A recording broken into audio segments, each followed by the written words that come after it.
tinggal diangkat lah itunya, berapa, 2 atau ini 2 atau 3, iya Pak. Kita awal Pak RT. Diangkat aja Pak.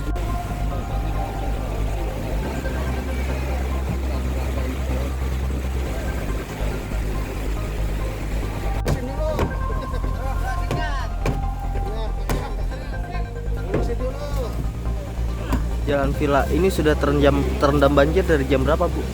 Dari pagi, dari subuh. Dari subuh. Dari pagi ya? Subuh sekitar Setengah 6 ya? jam setengah 6 udah masuk ke rumah. Iya, dari Itu. itu cepet banget naik airnya. Ketinggian air berapa sekarang, Bu? Di dalam rumah sih ada ya, sepinggang, Sepinggang. Kalau Tapi kalau di luar rumah udah seleher. seleher. Heeh. Oh, gitu. Terus sudah dievakuasi semuanya, Bu? Belum semua. Belum semua. Yang dievakuasi ya tadi yang bareng sama saya sih ibu hamil. Oh, Ibu hamil. Nah, sekarang Ibu alat perabotan rumahnya sudah tidak bisa diselamatkan. Ada beberapa Ada yang beberapa karena kan bisa. masa tingkat. Jadi kalau misalnya masih bisa dinaikin ya, Heeh. bisa mungkin diselamatin. Tapi ada peringatan dini nggak, Bu, waktu banjir sebelum melanda? nggak ada. Nggak ada. Itu dia, nggak Tiba-tiba ada aja sama langsung. Heeh.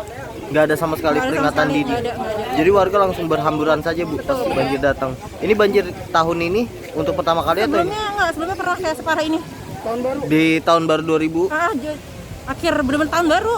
Kemarin? Tahun 1 Januari 1 Januari 2021. 2020. 2020. Berarti untuk tahun ini Sama baru sekali ini iya, aja ya. iya. Bapak sebagai warga mana nih? Saya sebagai ketua RT di perumahan Duren Villa, Pak. Duren Villa. Duren Villa. Berapa kepala keluarga yang mengungsi, Pak, akibat banjir ini, Pak? Ya, sampai saat ini yang saya ketahui yang mengungsi itu ada sekitar 30 kakak. 30 kakak. 30 kakak. Itu rata-rata banjir di dalam berapa ketinggiannya, Pak? Ketinggian di dalam itu sedada orang dewasa, Pak. Sudah ada berarti Sudah ada sekitar orang 1,5 sampai 2 meter ya, Pak? Ya, kurang lebih seperti itu. Nah, Pak, semalam banjir datang jam berapa, Pak?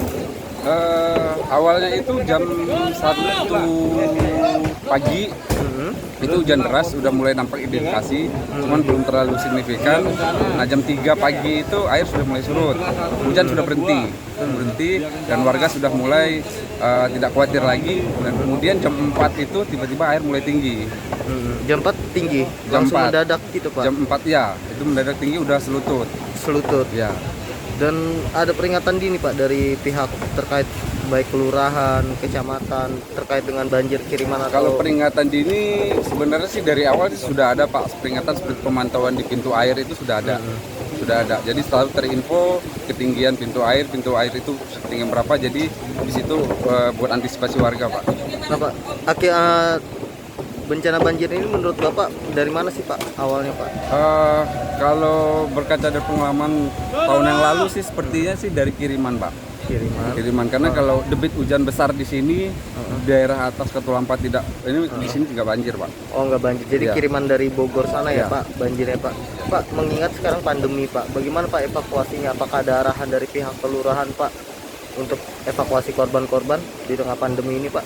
Ya, evakuasi tetap berjalan dengan ditekankan oleh protokol kesehatan, masih terus ditekankan, Pak, dari tiap Dimintanya kelurahan. seperti itu ya, Pak, Ya, untuk seperti menetapkan itu, Pak. protokol. Sementara warga dievakuasi kemana, Pak? Sementara ada posko evakuasi di daerah atas, di depan masjid itu, Pak, sudah dibuka posko evakuasi oleh pihak kelurahan, Pak. Itu 30 kepala keluarga ya, Pak, yang mengungsi di situ ya? Itu yang dari dalam saja, Pak. Mungkin Ini yang dari tempat lain, dari pindah 1, pindah 2, itu mungkin saya kurang tahu. Jangan lupa subscribe ya.